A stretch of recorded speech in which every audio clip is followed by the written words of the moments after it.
Stampers, welcome to my craft room. I wanted to share with you a technique today that I came up with. I didn't see it anywhere else. I was walking around in a craft store and actually saw this sand and thought to myself, white sand.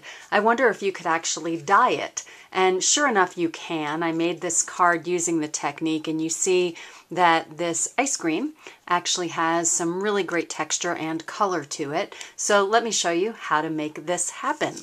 The first thing we're going to do is take some sand. You can buy this sand at your local craft store. I got white. I find that it's the easiest to actually dye with your inks. I take a plastic bag. You can use a Ziploc bag, a little container, and we're just going to take some of this sand, however much you want to dye, and you're going to pour it into your Ziploc bag.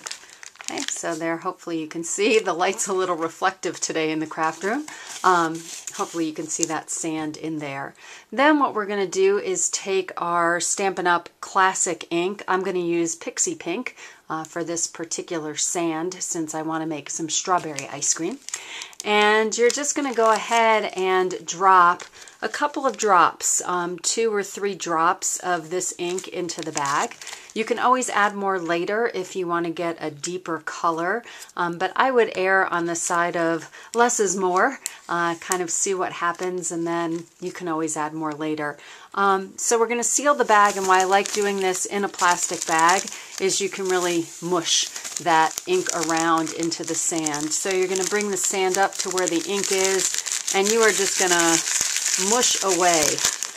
You can already see this beautiful sand turning a gorgeous pixie pink, and you will keep mushing around. If you add a lot of ink, your sand is going to get kind of wet, but if you don't use a ton of ink, as I did here, what you're going to find is that this dries pretty instantly and you're able to use it on your projects right away. So for those of you who enjoy some instant gratification, this is a great project to try, a great technique to try. So here we have some really pretty pixie pink sand. Now the question becomes, great, how do I go ahead and get it to adhere to my card? So let's give that a try. I'm going to take a piece of scratch paper to work on so that hopefully you can see this a bit better. I'm going to grab a piece of Whisper White cardstock, and I'm just going to use a small piece for this project to demonstrate. And I'm going to take this great looking soft serve ice cream, which is in our new Sweet Scoops stamp set that's going to be coming out in the summer mini catalog. I love this set. It's very, very adorable with multiple ice cream images and a greeting that says, "Have a sweet celebration." And what we're going to do is take our Versamark ink and we're going to ink up this yummy, delicious ice cream. And we're just going to stamp in Versamark right onto our Whisper White cardstock. Great. And then we're going to take our heat and stick powder. I like to keep mine in a container just because I have a tendency, some of you may have the same tendency, to get powder all over the place. And I find that this is a really easy way to use this powder. I keep a spoon in this container and I just take some of the heat and stick powder and I put it right onto that Versamark, and it's hard to see the white on white, but hopefully you can tell that that powder is on there really nicely. Then we're going to go and grab our heat tool, and we want to make sure when we go to heat this that we don't overdo it with the heat. You can overheat your heat and stick powder and then it's burned and nothing will stick to it. So let me grab the heat tool and I'm going to turn it on and go ahead and just heat this up pretty gently just until I see it starting to turn. That's when it's nice and sticky. Turn that off.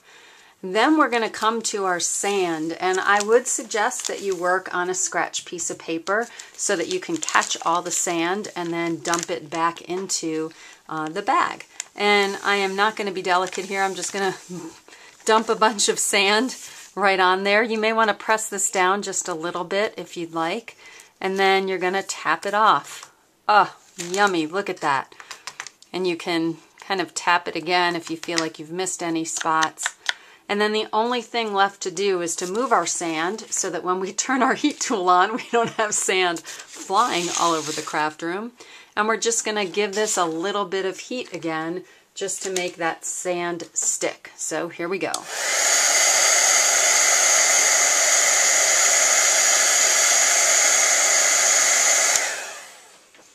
And that's it. That sand is now nice and stuck on this piece of paper, on this piece of cardstock. So that's exactly what I did to get this look on this card. I just went ahead and stamped the rest of the card after having adhered the sand.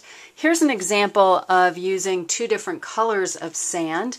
This was using the medallion stamp, and this really gives kind of a nice, I don't know, it makes me think of early Roman ruins, that kind of look that you get. And let me share with you one more from the Kind and Caring stamp set. I went ahead and stamped this floral image in Versamark. This is the image that I was working with, and then used two different colors of sand, I think garden green and certainly celery, to create this card. So there you have it. Go ahead, dye some sand. Feel free to email me or leave comments with any questions that you may have. Happy creating!